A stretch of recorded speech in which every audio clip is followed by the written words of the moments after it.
Welcome back to the Sophia Chang Show. We have our first male. We'll see how this goes. And then we'll see if we have more on. Amran Gowani is a former organic chemist and financial analyst who lives in Chicago with his wife and two children. His first novel, Leverage, which was hilarious. Everybody go and read. I actually listened to it. I recommend it that way. It was published by Simon and Schuster in August 2025. He also writes a cult favorite email newsletter. That's how I was drawn into his web. So learn more at amrangawani.com. Thank you so much for coming on. I wanted you on because I know you are going to bring the no BS. I appreciate being the official first man on your podcast. I like to be the DEI candidate whenever possible. Oh, So, I love that. Yeah. yeah. Actually, I was like, hey, look at all my guests. And somebody was like, all white ladies. And I was like, oh shoot, let me get some color. So you absolutely are my Yeah, token. I'm checking many boxes. It didn't work out for Kamala Harris. Maybe it'll work out for me. Starting on that, really sad note, I asked this of all my guests. Do you even lift, bro? Oh yes, used to, and I've evolved my thinking. I was a big lifter. I played football in high school, and I lifted weights basically from the time I was like, I don't know, 15 or 16, all the way until my early 30s. And I used to be pretty strong actually. I would like rep 225 on the bench and leg press Are 5 you a plates on big each side. guy?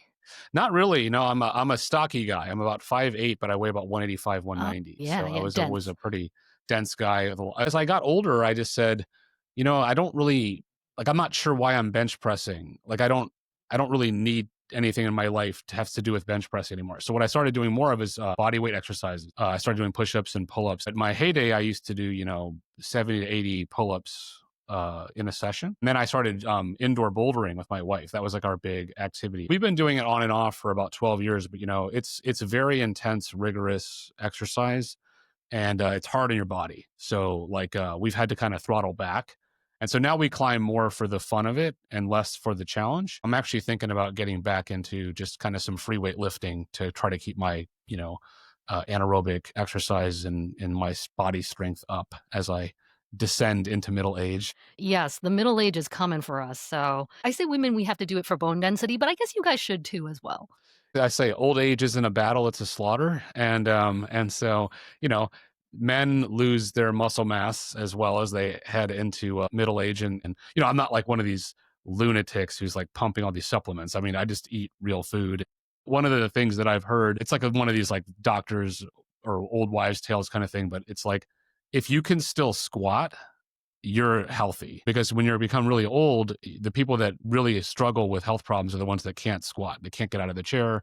They can't pick things up. They can't lift things off the ground. Even if you're not doing it to get jacked, do it to stay healthy. I think then Asians should be healthy because we have the Asian squat to begin with. I'm not familiar with the Asian squat. You were raised with a white mom. And so do you Yes. feel like you were raised white? Well, yeah. I mean, to the extent that that's possible, looking the way I look, Right. yeah. I mean, that is definitely a big part of my identity, was that I joked that it was like the Obama story, but I didn't become the president. I just became a nobody. And That but sounds yeah, like like me.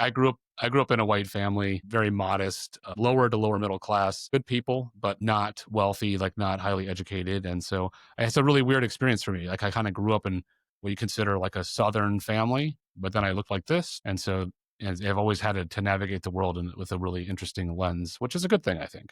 I agree. Yeah, and that really comes through in your book, and I know people have asked you about this. For me, what I like is that I don't know how many of you guys who are following me know this, but when I was doing my graduate studies in San Francisco, I was actually going to this super woo-woo school during the day, and then at night, I would rush over to the financial district, which is also the crappy district because all of it is the crappy district. And I was an assistant at Bear Stearns, the investment bank. And before you guys think I was making bank, the assistant means that I was spending more on my dinner than I was making an hour. So that's kind of how it was. But that was how I got myself through grad school. So when I was reading your book, I was like, oh, San Francisco. How did you even, why did you pick San Francisco? Yeah. I mean, so first of all, I worked out there. And I had this really long, winding career, but ultimately, after I did chemistry and after I got my MBA, I found myself working in an investment bank in San Francisco. And so I was out there on the West Coast in the financial district, working the crazy market hours where you wake up at 3, 4 in the morning to be ready for the stock market open at 6:30 a.m. Pacific. I saw some crazy things while I was working out there. We cover this sector called specialty pharmaceuticals, where it was the wild west of the drug industry, and it was like a lot of accounting fraud, companies that were behaving really badly, illegally marketing opioids, that which perpetuated the opioid crisis, doing financial engineering. And so I just saw a lot of crazy stuff, and it happened to be in San Francisco. So when it came time to write leverage, I really felt like I had a unique lens on the West Coast financial scene. A lot of people have written about the East Coast financial scene, but I thought the West Coast financial scene was underexplored because it has this adjacency to Silicon Valley and the tech industry. There was kind of like a way for me to explore kind of both Silicon Valley and Wall Street. I mean, the book is set in a hedge fund, but technology plays a huge role in the story as well. I don't think people realize there's so much money out on the West Coast. California, they always say, if it was a standalone country, it would be the eighth biggest economy in the world. Are you And serious? so, and it might be seven now. It depends on, I haven't checked the stats in a while, but how you measure that, GDP, a lot of these economic metrics are a little fuzzy, but the idea ultimately is that there's a lot of people, there's like 40 million people. So it's the biggest state by population. There's a bunch of huge companies and a bunch of people making a lot of money and spending a lot of money. New York is number two, I think, and then Illinois and California definitely is the apex of the American economy. Wow. When I moved here, it was because it was cheaper, and now I can never leave because I will never be able to afford to come back. So I'm stuck here. So I've been wanting to ask you this. I was gushing about your book. The things that struck me, though, were that you were using certain terms that I thought I came up with. And I was like, this is a known thing. I mean, obviously, we're contemporaries as well. So I think we just picked up similar vernacular. But for instance, I thought I was so clever when I started saying tomfuckery. And then I was like, oh no, it's in a book. Now people think I'm a hack. And there's just a lot of things you're saying, like calling the white guy was Yosemite Sam. I did that in my book as well, the one that got me my agent. So I was like, yep, yep, okay. Third thing that made me laugh was your character's name when he was like, I have two names from Aladdin. It's so unfortunate. Ali Yeah, Jafar, did you do that on purpose? I did. I did. I mean, I somehow or another, I'm a reasonably funny guy, and I've always just had a kind of a very sharp sense of humor and a biting sense of humor, especially on the page. When I set out to write leverage, I mean, a lot of the things that are in there are just, jokes that I've made verbally over the years, kind of recurring bits that I do. Even though I had nothing to do with the creative world, I was the kind of guy who would crack an inappropriate joke and make everyone laugh, like in the corporate setting too. Just brought that sensibility and that style to the page. And I think, the more you read and the more you follow other authors that write kind of like in your space, I mean, a lot of people make a lot of the same jokes, write a lot of the same turns of phrase. Like there's nothing wrong with that. It means you're doing it right, because good language and high style, there's only so many permutations. And so, when you start seeing and when you start reading other people and saying, hey, that's something like I wrote, like that's a good thing because that means that you're writing the way that other published authors are writing. Okay, good. I'm going to keep that one in mind. I'm almost loath to bring this up because this has been so depressing for me, but I'm happy because it's been depressing for you. That sounds so mean to say, but misery loves company, which is Hmm. the whole we've been high achievers our whole life, and then we came swinging out of the gate. Right. We were like, oh, we've got great agents. And you had this fantastic deal. You were in People magazine. I got Reese's book club lit up pick. Like, you thought we were like Dogecoin, right? We were just like, we're going to the moon. And then the crash came so badly. So please, please tell me about your crash. I was like, how's sales? And you're like, dismal. Yeah, I mean, would caveat, and I'm happy to be, a fellow failure alongside you. I guess if we're having our, misery loves company discussion here, but in all seriousness, so a couple things. One is the data transparency on your sales is really difficult to parse, even though it's my book and Simon and Schuster's selling it. And I don't have a royalty statement yet because the book's only been out for a couple months. However, I do have access to book scan data. And even if you tripled it, the numbers would be pretty catastrophic. To give you a sense of the scale of what I considered kind of dismal, it's all relative, right? So I got in Publishers Marketplace, if you look at their deal grid, what would be considered a good deal. which means my advance was 6 figures. I didn't get rich overnight. I don't want to sound like I'm trying to flex or anything. I got a good advance. And so then that sets an expectation in my mind. Oh, the publisher has actually thrown like a decent sized chunk of money at me. Ergo, like they must actually want to sell this book, and that they're going to pull all the levers that they can to make that happen. The editorial process with my imprint was great. The revision process was great. The design, all that stuff was great. But then when it come time to get the book onto the market, it just feels like a very womp womp type scenario, because let's do some napkin math, like $2 on a unit sold. So if you had $100,000 advance, you need to sell 50,000 units. I'm oversimplifying because of the formats, different royalties, different price points. But if you just make it really simple and you say you got to sell 50,000 units to earn back your advance, then there's basically zero chance that I could earn back my advance. And it would take me probably 200 years to earn back my advance at the rate that the books are selling. And so that's just really demoralizing, because it also doesn't make sense. As much as it's really disappointing, it's also very baffling. Like Simon and Schuster, who again I had a good experience working with, they threw a halfway decent chunk of money at me, and then basically they've lost money on the book. Now, of course, the book business is really weird. Some influencer on TikTok could go crazy about my book tomorrow, and then it could sell 50,000 copies. It could get adaptation for movie rights. There's a number of completely exogenous factors that could change the trajectory of the sales. But coming out of the gate, it's pretty poor, to be honest. And what then happens subsequently is basically my book is a loser on the income statement of Simon & Schuster, at least at the outset. And then Simon & Schuster therefore doesn't acquire my second book, because now I look like a loser on their income statement. And so what's happened is, like, not only did the sales come out of the gate really low, just in a vacuum, and then also particularly low relative to the expectations of where the advance was and what I had hoped we would see. Then what happens is, like, your kind of career also it gets stalled out. But I'm like, hey, maybe it's going to hit, 15, 20,000 units across all the different formats over the course of the first 12 months. And that's going to be enough for Simon and Schuster to turn a profit. I wouldn't turn a profit. I wouldn't earn out my advance, because remember, the author gets about $2 per unit, but the imprint gets about, say, $10 per unit. They get in the black turning a profit on your book a lot faster than the author earns out their advance. If Simon & Schuster was turning a profit on the book, even if I didn't earn out my advance, they'd be like, sure, this guy is a contributor. We made money on his book, and we definitely want his next book. And instead, what's happened is it came out of the gate really, really low. And then Simon & Schuster basically just ghosted me. Like, they didn't even give me any feedback on the current book that I had submitted to them. They didn't even tell my agent. They just ignored it. And then the exclusive contract option expired. And, again, I'm not that dumb. Like, I could see the writing on the wall. Like, they don't want this book. So you kind of go from 3 months ago, I'm thinking, hey, I'm going to be like a guy who this book's going to do halfway decent. Because I did a lot of self-promotion. I built an online following on these different social media platforms and in my newsletter. And I'm thinking, like, hey, that's going to move the needle for me a little bit in sales. And then that's going to get me the second deal. And then I'm going to have a contract and a deadline. And I'm going to be working like as a real bona fide professional author. And instead, when the first couple weeks of the launch of the book, you can pretty quickly figure out, like, actually, none of that's going to happen. Like, the only thing that's going to turn my book sales around now is luck, something that I have no control over. And then Simon & Schuster passed on my option. And so now I'm kind of like back to square one. Like, basically I have to finish a book, then submit it to my agent, and then have him make sure he thinks it's ready to go out front and submission to editors, and then basically go start over. And I don't want it to sound negative. Like, these are just facts.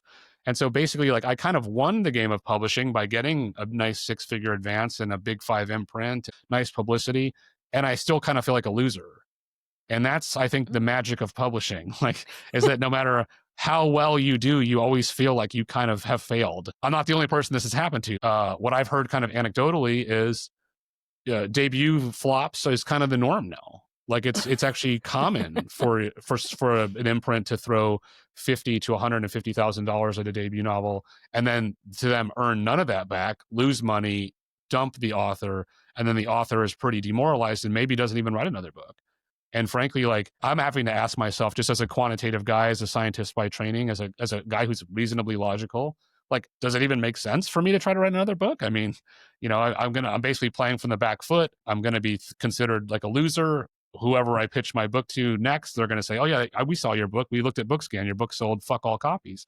And so you're just like playing from behind the eight ball already. And so it's just a really tough and humbling business. And again, I never even thought that I was going to be a New York Times bestseller. I actually had pretty modest expectations, and even my modest expectations were shattered in terms of how poor the performance is. And again, I also want to caveat that it's relatively early. It's only 2 months. It takes a while for books to get moving and matriculating. And also, I haven't seen a royalty statement. So, like, for example, the reason that could be important is it's possible that Simon and Schuster sold 1,000 copies of the book to library systems around the country, and that is one thing that I do know I have good distribution of is library distribution, because most of the big public libraries around the nation are carrying leverage, and in fact, in a lot of places, it has a pretty long wait list. There's some demand for the book, but if you're looking to make money as the author, library sales don't actually help you that much, because there's only so many libraries and they're only going to stock so many copies, and then there's a fixed revenue stream, right? Like, they pay the publisher to acquire the book, and then those royalties will kick back towards your advance. But in order to make any actual money, I need consumers to go out and want to put leverage on their shelf or in their Audible, library, et cetera, et cetera. And that's something that just hasn't happened. And unless something kind of materially changes in the perception of the book, or my kind of author brand, that's not going to change. That's just what it is. Yeah, I'm glad you shared all that so candidly.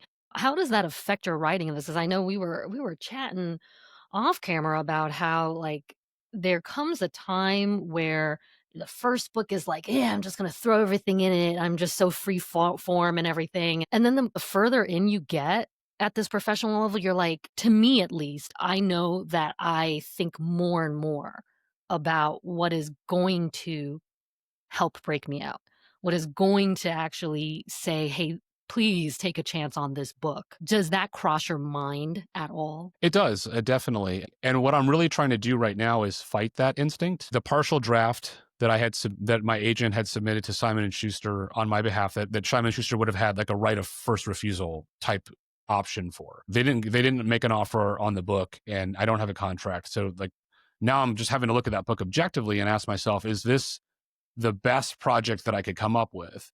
And I think in some ways I had fallen into this inverse trap where I was creating a book that I thought would be a good follow-up for leverage and that Atria would want.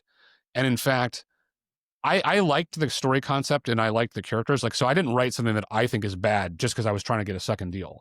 But I think subconsciously I was like, I'm trying to build a career with this imprint, and this book makes sense to me. And I think this book would make sense to readers if they read Leverage, and then they would say, hey, this looks like a logical follow-on. It's different enough, but it's in the same kind of wheelhouse. That makes sense. That's the Amran Gowani brand, quote unquote.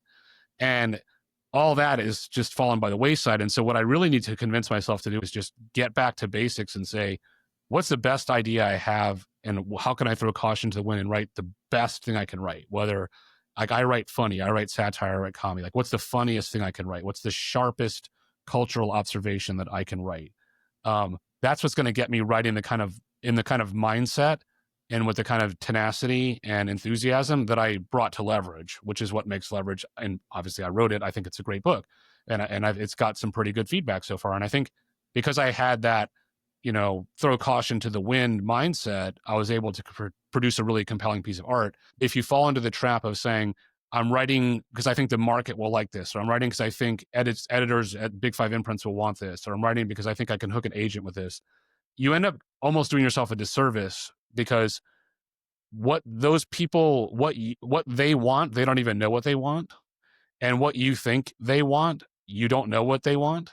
And so all you can do is write the best thing you can write. And I know that's a little bit cliche, but I'm certainly not the first person to say that. And the reason that everybody says it is because that's truly the only thing you can do to control your creative process, is just write the best thing you can and just, let the chips fall where they may. I will try to remember that, in between bouts of pure desperation. And you described publishing making you feel like a constant failure no matter what you achieve. I'm like, that is actually the Chinese American experience, very to a T.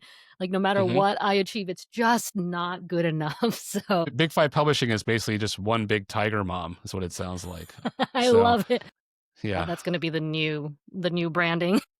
Yeah. So here's what's interesting. When I first spoke with you, I was on the ledge. People kept saying to me, "Oh, if you feel like traditional publishing just doesn't want you or is ignoring you, you should self-publish."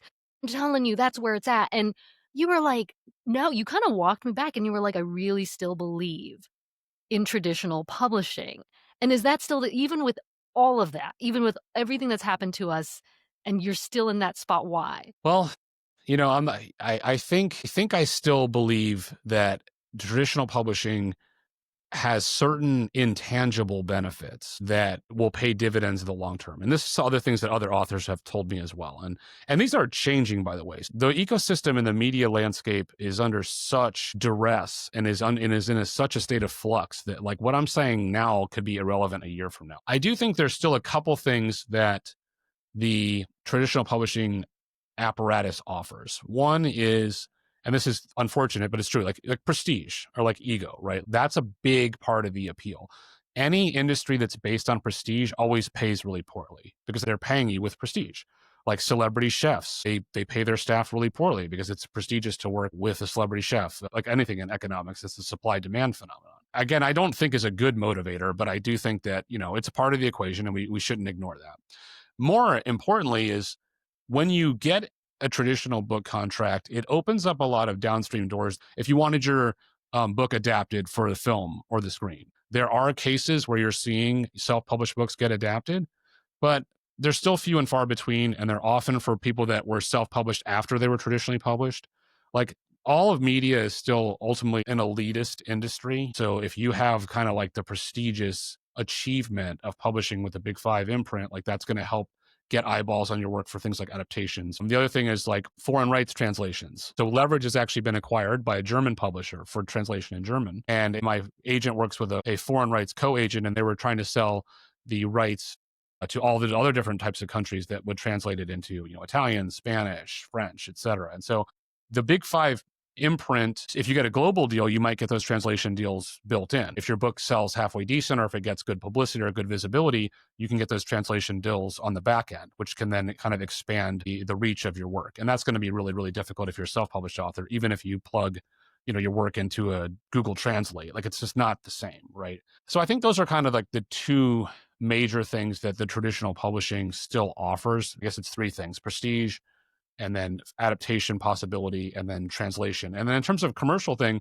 even though I just gave you that sob story about how Leverage hasn't really sold that well, Leverage is in a lot of libraries. And if you self-publish your book, it's really, really difficult to get into library systems. So there's still a lot of opportunity that's more invisible to the author up front, but that actually has a lot of power on the back end. All that is to say, self-publishing, you can do all those things. It's just that you have to take control as the creator of all of those things. So and realistically, if you're not already famous in some capacity, getting your book into libraries, getting your book into independent bookstores across the nation is going to be extraordinarily difficult. The other element of this, when you say traditional versus self-publishing, you also have to then filter it to the lens of genre. I don't think a book like Leverage was ever going to do well as a self-published book. It needs more exposure via a traditional publishing house. However, if you are the kind of author that can punch out really good horror, like a book every 6 months to 12 months, if you can write a great romance story every 6 to 12 months, if you can write a spy thriller, if you can do what's called genre fiction, and I don't say that in a snobbish way, I think those guys are amazingly talented, you're going to have a much more of an opportunity to build a brand as a self-published author if you can write a lot of books and you can build your fan base that way, because it's going to be a real slog, like almost like building a newsletter subscriber base. It's like one book at a time. You're going to find 5, 10 readers on your first book, and then they're going to become fans, and then they're going to help you spread your next book word of mouth. And so you really need volume on your side to be self-published and to kind of get a lot of traction. And so knowing myself, I can't write a book every 6 to 12 months. It's just not the way my brain works. And I don't even know if I could write a book every 2 to 3 years. Like I might be an every 3 to 5 years kind of guy, because that might be how long it takes for me to find that story that really makes me feel compelled to write, and that gets me throwing caution to the wind. I don't know. I've written 2 books. One was in the drawer. I wrote that book in about 2 years, and I wrote Leverage in about 2 years. And so I think it's going to take me about 2 years to write a book on average. And then you have the whole cycle of publishing. Even if I finished a book, say June of next year, and then my agent took it on submission and we got a deal really quick, like we did with Leverage, it's still not coming out until like 2028. right? The traditional publisher doesn't even want to publish an author more than once every 2 years anyway, because they already have too many other books in the pipeline and they don't want to oversaturate unless you're a moneymaker. Like they want to publish Stephen King, Janet Ivanovich as much as possible. If you're not one of those like extraordinary talents that's very prolific, they don't even want a book from you every year. Yeah, it's kind of a long-winded answer, even though I kind of took a black eye on the initial leverage coming out of the gate, and it definitely missed my expectations, which I didn't think were crazy. I think that I still managed to be disappointed. Even all that said, I mean, I would still want to go for a traditional publisher. Now, whether a traditional publisher wants me, that's always the question too. In the process of resetting my expectations about this whole paradigm, I'm just like, I need to get back to writing exactly what I want to write that makes me feel excited. And if that's the kind of book that can only get a small press contract for a $2,000 advance, then, so be it. Like you got to write the art that compels you. I think going one other aspect of all this that's kind of overarching that I kind of alluded to earlier is I kind of always knew there was no money in publishing. And I think what happened to me is I fell in the trap of maybe kind of possibly believing there was going to be some money in publishing. And after leverage and after what happened with me not getting the second contract, I have fully disabused myself of that notion. And so now I'm just like, I'm just going to write whatever I want if I feel compelled. And I remind myself that like, there's no money here and any money you get is full upside. There's a very select few authors in the world that make a ton of money because they have huge brands or they write genre fiction. And there's about 100 of those people. And then there's about 25,000 other authors that make no money. And like, that's just kind of how imbalanced the ecosystem is. And so I'm just having to remind myself that I'm part of the 25,000 and anybody listening to this is frankly probably a part of the 25,000. And so it's good to have realistic expectations and know exactly the business you're in, because otherwise you can kind of psych yourself out. And then you find yourself asking like yourself, like, why do I even do art at all? And that's a really unfortunate place to end up because you should make art because you're an artist at the end of the day. There's so much there. Our hopes and dreams that we once came in with when we were bright-eyed and bushy-tailed is nothing to our fault because we were told that we were promising. I can't help thinking if they didn't think leverage was going to be a big thing, they wouldn't have given you that advance, and you wouldn't have had that kind of press and those accolades, right? If they didn't think that, I wouldn't have had a celebrity book club backing. That they don't just pick anybody. So it's like we had every reason to think that we were going to be the next big thing. So when that doesn't happen, it's like, what happened? Something fell in the middle. I've been talking about expectations a lot, and I think that's really one of the fundamental tension in the whole endeavor is that if you're going to be arrogant enough to write a book, then you, by definition, believe that you have something meaningful to say about the world and that you believe that you're a voice worth listening to. You have to have convinced yourself that like what I'm writing is good enough to be on a bookshelf in a library, in a bookshelf in a bookstore. And that's like intrinsically very like megalomaniacal. And then so then by definition, you're set up for disappointment because you're very likely going to be one of the people that doesn't make any money. And then you're going to be like, man, this sucks. And I whiffed and I'm a failure. And the reality is like, have to almost divorce the commercial aspect of the business from the creative side. If I just focus on the creative stuff, like leverage is an A+ home run, 1600 on your SATs, whatever, that went beyond my expectations, the creative side. It's the commercial side where I'm like, this is like I flunked out of 10th grade. And so, so it's really tough to reconcile that. And the sad reality is that even though there's some social media strategies out there, and even though there's some ways that you can try to build visibility online, I'm more and more convinced that just really nothing you can do to sell your book. It's truly pretty much random, and a lot of it is luck. And because like even celebrities will write a book and it doesn't sell. The traditional publishing houses have also learned this lesson the hard way, which is like, there's some examples where somebody on TikTok had 500,000 followers and they said they're going to write a novel. And then the publisher's just licking their lips thinking like, well, that's going to sell easily 10, 20, 30,000 copies because they have this 500,000 followers on TikTok. And then the TikTok author publishes a book and nobody buys it. And then the publisher's kind of looking around and they're kind of surprised. And it's like, right, because the people that are following that creator on TikTok want to follow that creator on TikTok. They don't want to read their book. They had no interest in reading a book. And so the publishers learned that you can have a huge following and not sell any books. You can have no following and your book can be a phenomenon. And ultimately what that tells you is that no one knows what they're doing and everyone's guessing and mostly it's luck. And nobody wants to hear that because then you feel helpless. But honestly, there's a liberation in capitulation. There's just this idea that like, all right, I can't influence any of this, so I might as well just make whatever I want. Well, that's a nice spin. It's funny because you are that TikTok guy to me. I would kill to have I feel like you have that whole 1,000 true fans. Like there's always like the indie authors like, you just need 1,000 true fans, then you can make $100,000 a year. And I'm like, yeah, like Amran. No, and I must have been selling you a false bill of goods because I mean, I have a really engaged newsletter audience, and I think that they were very supportive, and many of them bought leverage. But if I had 1,000, if I had 900 true fans roughly on my newsletter these days that are like really, I think, truly dig what I do, 900 fans, even if every single one of them bought leverage and they didn't, and I got $2 per copy, then that's $1,800. Like that's not even like that's way beyond the federal poverty line for 1 month, not even let alone 1 year. And so that's just not a serious formula for making money. And then in terms of, I did try to monetize my newsletter before like an idiot, and I learned that the brutal way that like, yeah, man, about 2 or 3% of the people that subscribe to you are going to give you your 40 or $50 a year. So in order to get 1,000 true fans, you'd need about 500,000 subscribers, and like that's not realistic. And so I think there's a lot of BS out there, and I know your podcast has no BS as the third, but this is all crap, man. Like you can't make money doing this stuff, and like we need to be honest about that. Oh my God, I'm like jealous of your daughters. I'm like, wow, I need somebody like saying this in my face all the time. But I think I might cry every week if I heard this. Yeah, I mean, my kids are going to be hardcore, man, because I told them, I'm like, you guys can be artists if you want. You have to live with your mom the rest of your life. I mean, that's hey, it's working for you. Yeah, exactly. I'm like, I live with your mom. Your mom pays for my meals and my electric bill. Like I can't support myself anymore. That's why I bonded with you. When I saw you say that in your newsletter, I was like, thank you. Can we start saying the truth here? Like, there's a lot of legacy kids. There's a lot, like, it's just like going to Harvard. It's like, how is everyone going to Harvard? Well, their grandpappy and grandpappy went to Harvard, and their freaking middle name is on my library. Right. It's like, and then they go into publishing. So then they earn $30,000 a year to live in New York City.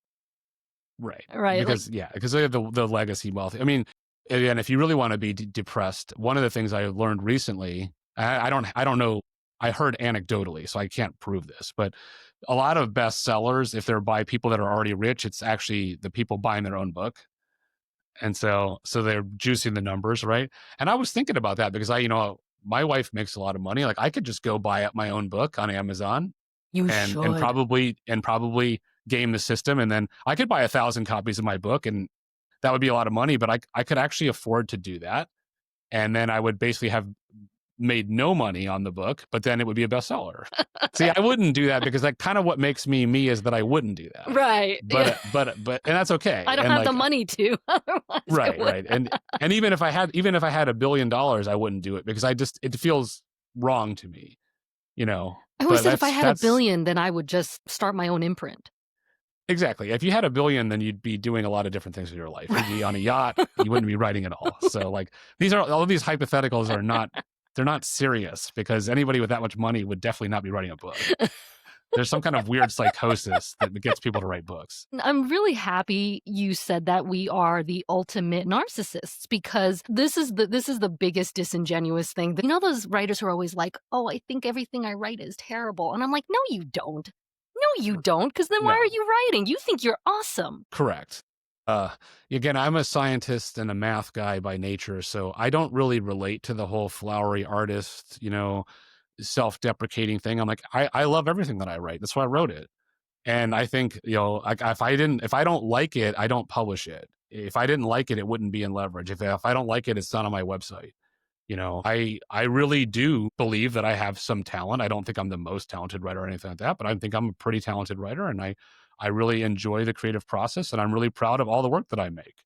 And I think that's most people, we're conditioned and I don't want to genderize this, but women in particular are conditioned to, not be like douchebag men like me and be like, oh, I'm so great.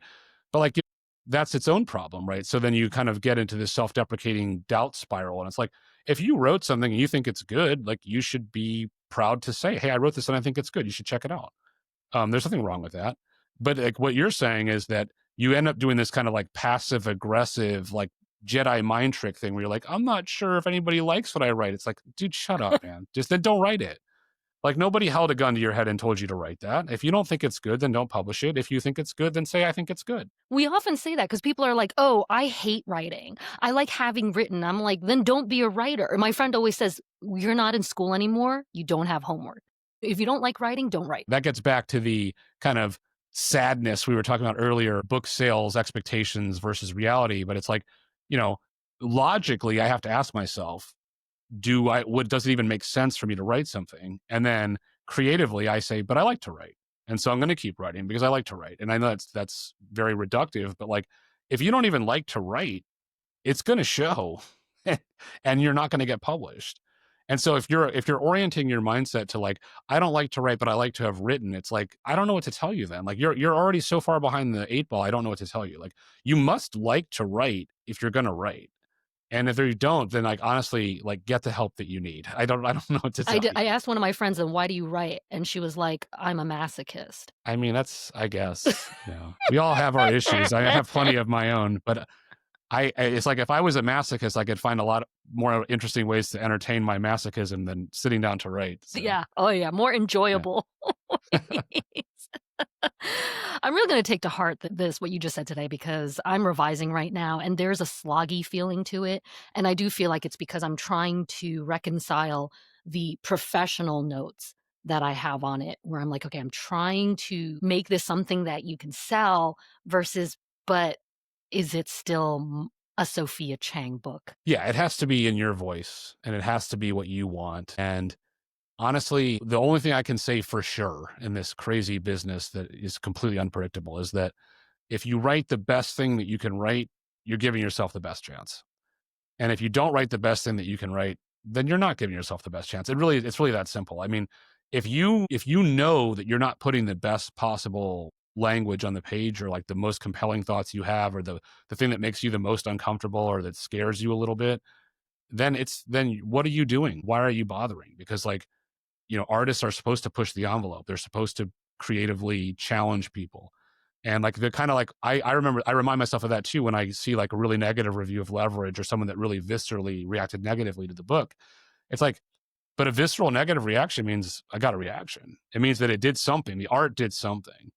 And then, yeah, nobody wants a negative review or someone on Instagram like slamming them or whatever. But like I kind of have to remind myself that it's good. Like I got on that person's skin with this piece of art. Like something about it made them so mad or uncomfortable or revealed something to themselves that they didn't like that's what good art does. And if you're writing the most compelling thing that comes into your mind with all the passion that you want to bring to the page, then you'll generate that, for the reader. Man, I feel like you're our very, very straight talking Mr. Rogers. Like you gave us like dad advice right now.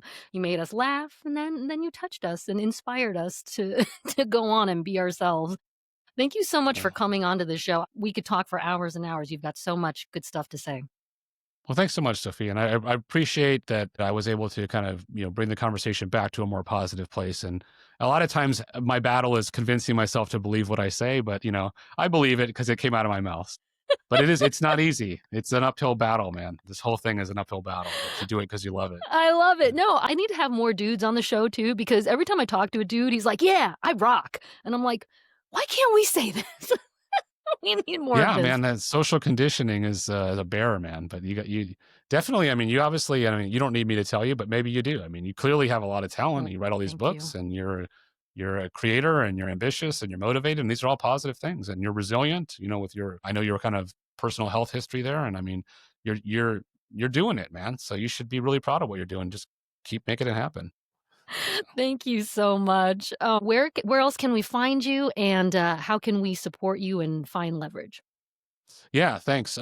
So basically, I'm on a possibly permanent hiatus from social media. So the only place that I exist online is my website, which my newsletter is built into my website. It's amrangowani.com. You can sign up for my newsletter for free. And I have like 200 short form pieces of satire, humor, personal essays. It's all there for free from like 90% of the pieces are free to read. And I am on LinkedIn. If you happen to be on LinkedIn, that's a holdover from my, previous lives.